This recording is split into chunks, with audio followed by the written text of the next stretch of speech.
Hi guys, welcome back to our channel. Welcome back to Very Reality TV. So, andito tayo guys sa tindahan ni Erwin dito sa kapitbahay ko man lang to. So, doon sa at kay Aling Rose, ayun oh, doon naman bahay ko. So, andito tayo guys. May kwento ako.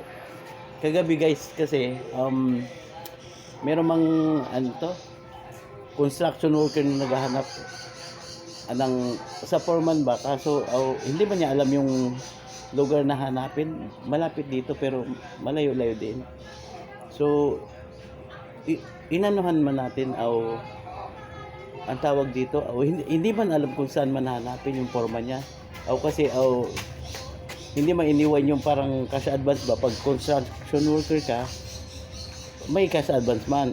Kaso inahanap niya ngayon dito, hindi man alam kung saan hanapin yung foreman niya, yung pangalan. Hindi man alam din yung apelyido. So, alanganin man talaga. Alas 7 na yata yung kagabi. So, madilim na. So, delikado man dito maghanap-hanap ng ano kasi baka mapagtripan ka, gano'n. So, tinanong ko man siya kung legit ba siyang ano. Wala rin siyang dalang ID. So, parang wala man talagang identification. Taga-Binangonan daw siya. So, naawa man tayo guys kasi parang hinahanap niya yung foreman kasi walang sangkain yung pamilya niya. So kaso mo hindi ba alam yung hanapin. So naawa man tayo guys. So emergency dito tayo nagpunta sa tindahan ni Erwin. Nagpa-cash out tayo, tapos bumili ng bigas mga 2 kilo dilata ano man lang sardinas sa dyan. Binigay natin doon kay Ferdy Melgar. Yun man yung pangalan niya pero hindi ko pa siya na-trace sa ano. Check ko pa siya kasi kagabi lang man nangyari yun. So pinadala niya pag uwi niya, siyempre gabi na alanganin na. So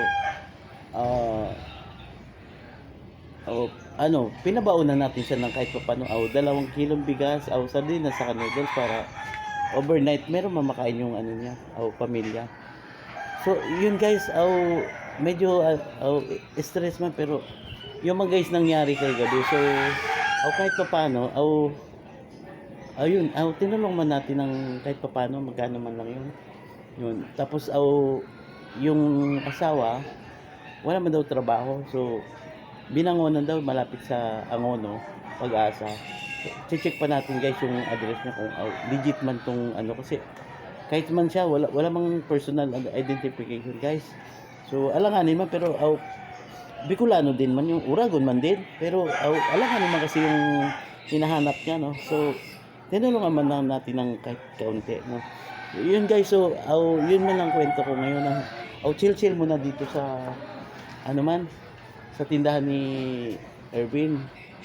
So marami man tayong trabaho kaya chill muna dito. Yun man lang kwento ko. Mag-cobra man tayo habang chill. Ang palakas ba? Sana all Cobra mag-sponsor man sa channel ko. At marami tayong siniset up guys sa livelihood natin guys. So continue to follow my YouTube channel guys. Yun guys, if you like my video guys, please hit like, share, and subscribe to my YouTube channel, Bondoy Reality TV. Just hit the bell all para laging updated. Also other YouTube channel, Empowered Pinoy Community, and Facebook page, Empowered Pinoy Community. So yun guys muna. At marami tayong trabaho guys. Salamat.